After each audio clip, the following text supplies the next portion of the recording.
Welcome back, everyone, to We Heart Therapy. You're watching the series Your Guide to Therapy and Coaching, and I'm your host, Anabelle Bugatti. Today, we're going to talk about how to sleep train your baby. And with me, I have a specialist. Her name is Christine Lawler, and she's a licensed marriage and family therapist here in Las Vegas, Nevada. And she offers special classes, workshops, and training for parents to teach them how to teach their baby how to sleep through the night. Thank you so much for being with us today. Yeah. So let's talk about sleep training your baby. What does that mean in general? Yeah, so sleep training is something that I have just found that I'm so passionate about. I have 2 little girls of my own, and I realized, one, as a mom, I function so much better when I'm sleeping, and my sleep when my babies are little is completely contingent upon their sleep. And sleep is something when babies are really, really little that they do a lot of all by themselves. But about at 4 to 5 months, kids start protesting sleep a little bit and realizing you're a lot cooler to hang out with than going to bed.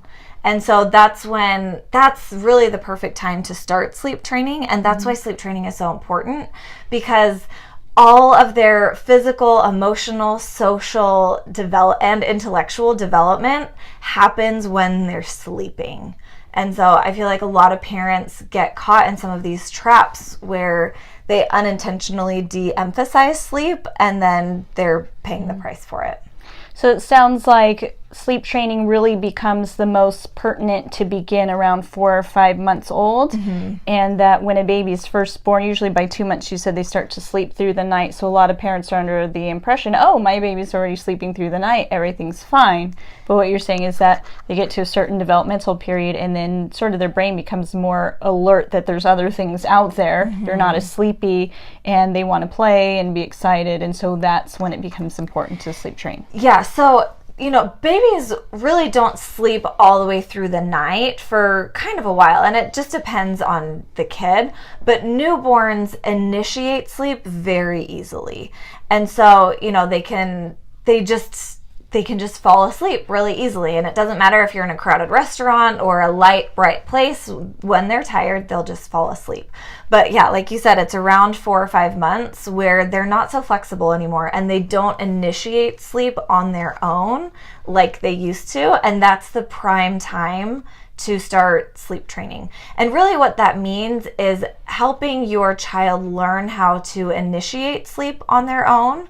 And then even if they're holding on to a night waking or a night feeding until 6 or even 9 months, you have a better chance of them just waking up to eat and go right back to sleep, and to stop waking up to eat because they already have the skill to fall asleep on their own. Right. So if you think about us as adults, maybe we roll over in the middle of the night, or we kind of wake up because we're hot or we need to go to the bathroom, and we fall back asleep immediately. But babies who aren't sleep trained, who don't have that skill yet of falling back to sleep, they'll wake up and cry even if they're not necessarily hungry or they don't really have a need. They just woke up and they need to go back to sleep, but they can't do it on their own. Right. So, I have a lot of clients that come in and they talk about how their kids are, oh, well, I can't put my kid to sleep at 9 o'clock, and their 3-year-old is staying up till 10 o'clock, and the parents are like, I can never get to sleep, and you ask them, well, do you try to put them in their bed? They're like, no, they won't go to sleep. So it sounds like sleep training would be really important for situations like that. And so what do you find are the biggest barriers to children initiating sleep or staying asleep? So that's a great question. Truly, I feel like the biggest barrier to sleep training is actually parents' faulty ideas about attachment and sleep. And I think every parent has their child's best interests at heart, and we all strive to be the best parents that we can be. And a lot of times we think that, since we as parents benefit so much from our kids sleeping, it feels like a really selfish thing to enforce their sleep. And so that's where I come in and say, no. You are actually meeting your child's needs by helping them sleep. Even though they're protesting, what their need is sleep, and their want for you is different. And just like with every other thing in parenting, our needs trump our wants. Right. And so it sounds like when the kids protest, it's very similar to how they may behave in the waking hours when they're really testing the boundaries. If I throw a big enough fit, my parent will give in. And it sounds like that happens a lot in sleeping. And what may be at play is some of the parents' false assumptions about what it means to give in to their kid at night. So let's talk about what some of those false assumptions might be. Yeah, so the biggest one is if I let my child cry, then it will have some negative impact on our relationship, or they will be damaged in some way. And, if you have little kids, you know that sometimes buckling them into their car seats can be a little bit of a challenge. Both of my babies just cried and cried and cried and cried in their car seats. But I know this is a need. Your need for safety trumps your want to be out of your car seat. And so we have to use that same kind of mentality with sleep, that yes, you are protesting. You don't like this. You want mom to come in. You want me to nurse you until you fall asleep. But I know that what you need is sleep, and you need to learn how to fall asleep on your own. And it also fosters really important things like self-soothing and self-reliance and a healthy level of independence from parents to realize, yes, I can count on my mom for everything, but I can count on myself too. And a lot of those are messages that we want to foster in our kids throughout their lives, but sleep training can be an early indicator of that. Right. The other big false assumption that I see is not realizing how much sleep kids need. And so really just depriving their kids of sleep unintentionally, because, if my kid's tired, they'll let me know. They'll start yawning, they'll rub their eyes, they'll fall asleep on their own. And the biggest insight there is that early bedtimes are so crucial and so key. You end up putting your kids to sleep sooner than you think that you need to. But then you get into this pattern that's established of sleep is important, sleep is a priority, and then that trickles on for the whole rest of your life. And children really do need more sleep than adults, and so maybe allowing them to stay up and play until 10 or 11 o'clock at night is not ideal. No. I also tell parents, I find that a lot of parents that have trouble with their kids going to sleep are also lacking time for themselves, and I teach them that one of the benefits to getting on a nighttime routine is that now you're putting your kid to bed earlier and they're staying in bed, and now you guys have time together. Yeah. So I find that, not sleep training their child has a real deficit to the marital relationship too. And one of the major things you find is that the children are allowed to continue to sleeping in the bed. They get up in the middle of the night, they come and sleep in the bed. Can you talk about that a little bit?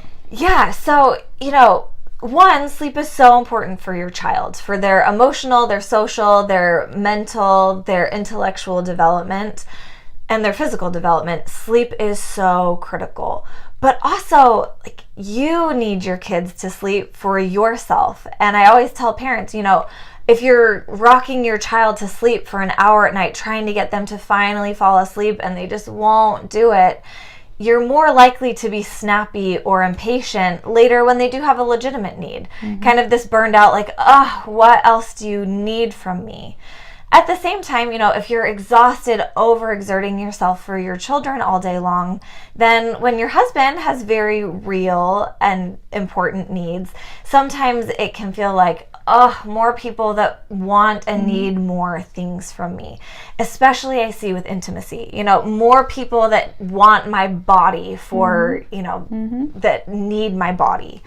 And so really having good established practices with your kids sleeping, it gives you time to take care of yourself, and it gives you time to just spend with your partner. Right. And like you said, if the kids have an early bedtime, my babies, until they're about 18 months old, they have a bedtime between 6 and 6:30.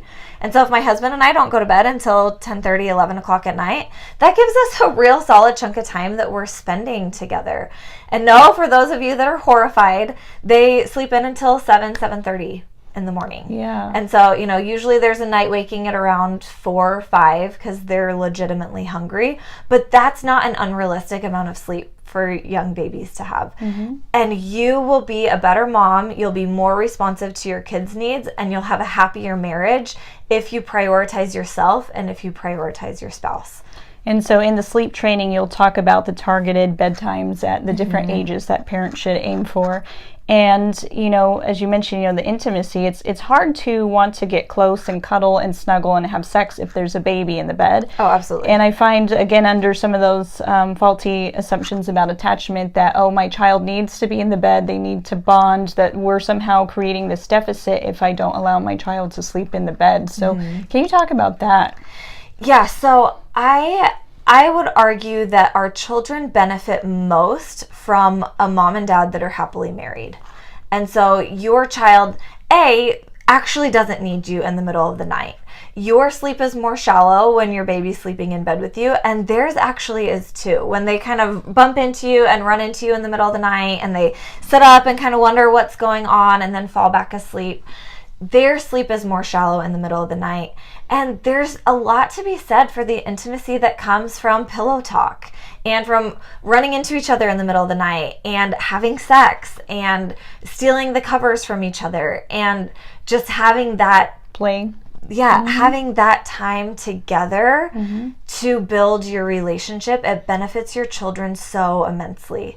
And I think sometimes we get into this false notion, you know, of like, oh, I have a child now, like I need to meet my child's needs. And we forget that we also have a marriage. Yes. And we need to meet our marital needs. And our marital needs do come first. And that's what a lot of families, I think, have a hard time establishing, is that the family unit is actually a hierarchy and the parents are at the top. And research will absolutely back this up, that the most important relationship in the family system is the marital subsystem. And I teach this to my clients all the time, that the relationship between man and wife, you know, mom and dad, is the blueprint that your child has for every other relationship they have, because their relationship with you is the first relationship they have with another human being. And they're constantly watching the interaction between you two as well and learning what's normal and what's not normal. And parents, I find, feel bad when they draw boundaries around our time versus child time, or if I don't allow my baby to sleep in the bed with us, then I'm causing some kind of harm to them, and it's really not. You're actually harming the marital relationship more. And then your kid learns, if I throw a fit, then mom will come and get me, or I can come sleep with her.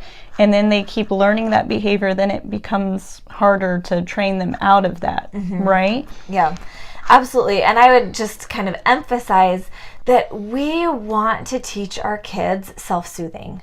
You know, as much as a mom, you know, I want to be there for my kids and everything, but I know that I actually won't be able to be. And so I want my kids to be able to be self-reliant and to rely on themselves and soothe themselves when they need to. And that doesn't mean, you know, my daughter doesn't come in when she has a nightmare. Right. That's absolutely appropriate. But she comes in and she hops into bed with me for about 1 minute, Right. and I give her a snuggle, and then I walk her back to her bedroom and I give her a kiss and I tell her a story, and then I'm back to bed. So it sounds like a lot of the work that happens in the sleep training is around setting boundaries, helping the parents to feel confident setting these boundaries and really reinforcing these boundaries, because the training comes back to boundaries. And, you know, parents struggle a lot with setting boundaries. They feel badly about setting those boundaries. Exactly. Yeah, and I would almost say the biggest part is just walking parents through, this is okay, this is good. I know it feels hard right now. And I always say, you know, when you send your kids to kindergarten, that's going to feel hard too. And it's important for their learning, it's important for their growth, it's important for their development, and it's important for you too. Yeah, absolutely. Absolutely. So this is just phenomenal information. If you haven't thought about sleep training your baby, please contact Christine. You know, because you're a therapist, can you also do this virtual training? Yes. So I am a licensed marriage and family therapist in Texas, Utah, and Nevada. But the sleep training falls under an umbrella of coaching. So I can actually accept clients all over the country, since it's not actually therapy. I have a different website for my therapy practice and the sleep training practice. So that is babysleepsense.com. Like sense, this makes sense. So babysleepsense.com. And you'll find on there a bunch of articles about why sleep training is important, how to do it. You'll find a template for a sleep log and some kind of guides by age of how to sleep train your babies.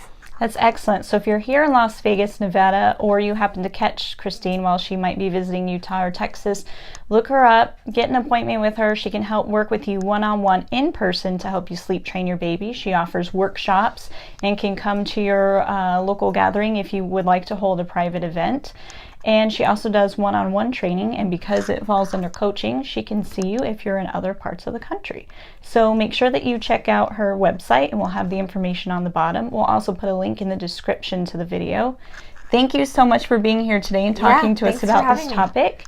Thank you so much to our viewers for staying tuned, and make sure you hit subscribe because more episodes are on the way.